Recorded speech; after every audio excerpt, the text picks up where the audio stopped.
au-dessus. Au-dessus. Cet homme est au-dessus. Moi, qu'on me dise ce qu'on a envie, les gars. Sur son implication, sur ce qui monte sur un terrain, j'ai été le premier à critiquer quand il fallait critiquer. Là, il faut être objectif et honnête. Il est au-dessus de la mêlée. Et aucun mec ne mérite plus que lui aujourd'hui d'être titulaire au Real Madrid. Parce que moi, je veux bien qu'on me dise « Ouais, mais depuis qu'il est arrivé, l'équipe, elle a du mal à jouer avec lui. » Lui, il est irréprochable. Sur le terrain, il fait son devoir. Son devoir, c'est de marquer des buts. C'est d'être bon, c'est d'être performant. Et il l'est. Et il n'est pas que devant la cage. Il est dans les dribbles, il est dans les différences individuelles, il est dans les tentatives, il est dans la création des occasions, il est partout. Et il n'y a personne qui pourra dire le contraire aujourd'hui sur Kylian Mbappé. Quand il faut aller critiquer sur l'implication, j'étais le premier à le faire. Quand il faut reconnaître et louer aujourd'hui que son début de saison est extraordinaire et que c'est lui qui permet au Real Madrid d'être leader de la Liga, il faut le dire. Il y a énormément de problèmes au Real Madrid et j'en parlerai dans une autre vidéo. Mais lui, stratosphérique. Et lui, il est tout simplement irréprochable.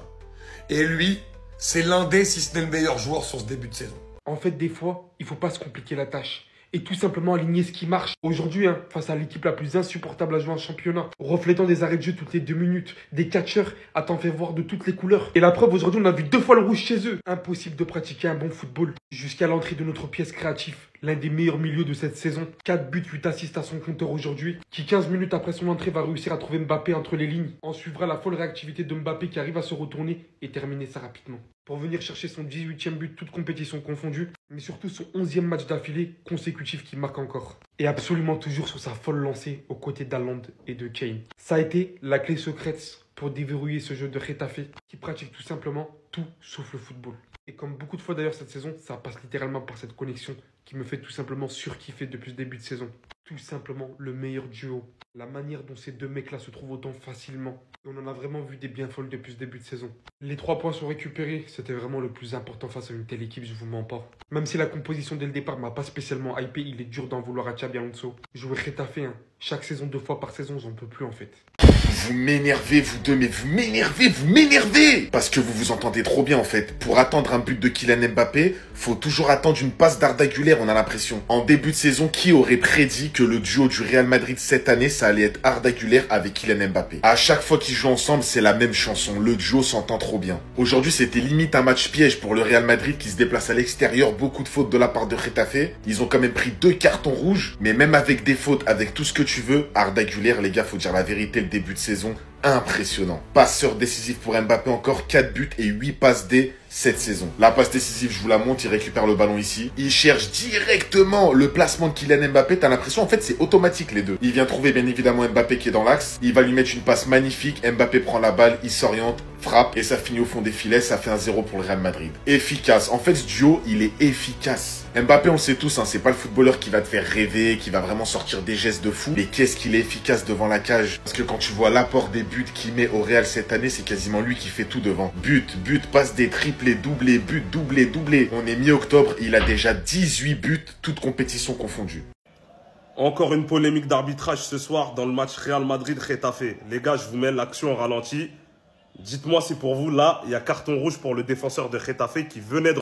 Je vous la remets une nouvelle fois. Les gars, regardez. Est-ce que pour vous, ça mérite carton rouge? Sincèrement. La seconde action qui fait polémique. Est-ce que c'était penalty pour Getafe ou pas? Second ralenti. Soyez attentifs. Penalty ou pas? Les gars, comme d'habitude, qui dit Real Madrid, qui dit Liga, qui dit Barça, dit scandale d'arbitrage à tous les matchs. Les gars, est-ce que Nyom méritait son carton rouge sur Vinicius? Est-ce qu'il y avait un penalty en faveur de Getafe? Et il y a une action que je ne vous ai pas mis, c'est une double main du défenseur de Getafe. Est-ce que là, il y avait penalty pour le Real Madrid? Donc dites-moi en commentaire, comme d'habitude, test d'objectivité comme tous les week-ends.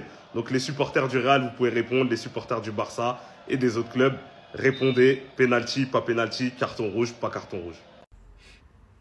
On va retenir les 3 points. On va juste retenir les 3 points. Alors, ok, on a joué à Getafe, c'est assez compliqué de jouer là-bas, c'est des raclures, franchement, ils cassent les couilles. Mais la manière, mais vraiment la manière, que ce soit les joueurs individuellement, mais aussi le coach Xabi Alonso, qui nous a promis du jeu, un Real Madrid intéressant à voir. J'ai pas vu ça, Xabi Alonso. Je voulais éteindre ma télé et aller dormir. Franchement, dites-vous, il a fallu que Arda Güler y rentre sur le terrain pour pouvoir faire des différences. Et je vous cache pas, il y a même des images qui m'ont fait mal. Hendrik qui ne rentre pas. Mancini, je commence à avoir des doutes sur lui. Rodrigo qui n'a vraiment pas le niveau. Pour ceux qui comparent Rodrigo souvent à Vinicius, vous avez vu lorsque Vinicius il est rentré sur le terrain, la différence entre les deux, la différence de puissance entre les deux. Défensivement, ça me rassure pas. On s'est fait peur dans les toutes dernières secondes. On allait se faire égaliser alors qu'ils étaient à 9. Donc heureusement Kylian Mbappé, qui n'a pas été assez alimenté à mon goût dans ce match-là, a su mettre le but au bon moment pour donner l'avantage au Real Madrid. Mais vraiment, il y a beaucoup de travail, énormément de travail, et j'espère que Xabi Alonso va les résoudre le plus rapidement possible. Dans tous les cas, pour le Classico, ce sera pas possible, ça vient trop rapide. Volant encore frappé, hein. Volant encore frappé. Le volant là, il a encore volé aujourd'hui. Le gars de volant, vous n'avez même pas honte. Ça dit comme ça qu'il ne peut pas gagner le fait. Et puis depuis le match a commencé, ils n'ont pas encore eu penalty. Deux, ils ont changé le système de vol. Ils ont donné un carton rouge à Retafe.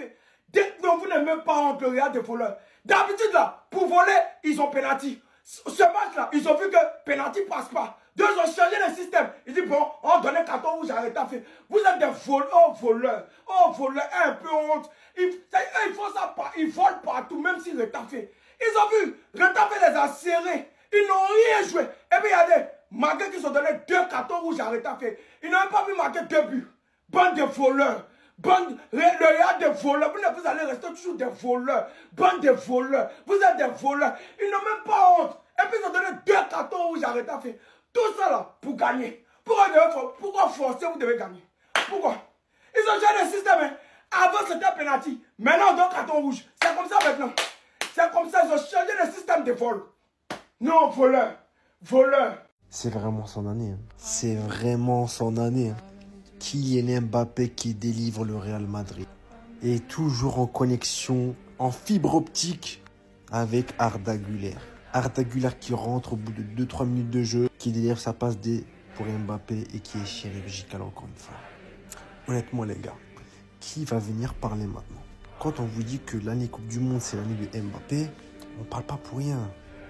2018-2022 et là 2026. Il va tout rafler, je vous le dis, il va tout rafler. Il est déjà à 18 buts. 18. On est début octobre, enfin mi-octobre. Moi je vous dis les gars, le kicks, année Coupe du Monde, c'est imprenable. C'est imprenable, c'est injouable. Donc respectez ce monsieur et arrêtez de dire que c'est le problème. Non, c'est la solution. Parce que jusqu'à maintenant, le match était stérile. C'est Mbappé qui délivre. Comme c'est Mbappé qui a la plupart des occasions. Enfin bref, le débrief arrive juste après. Il y a des choses à dire.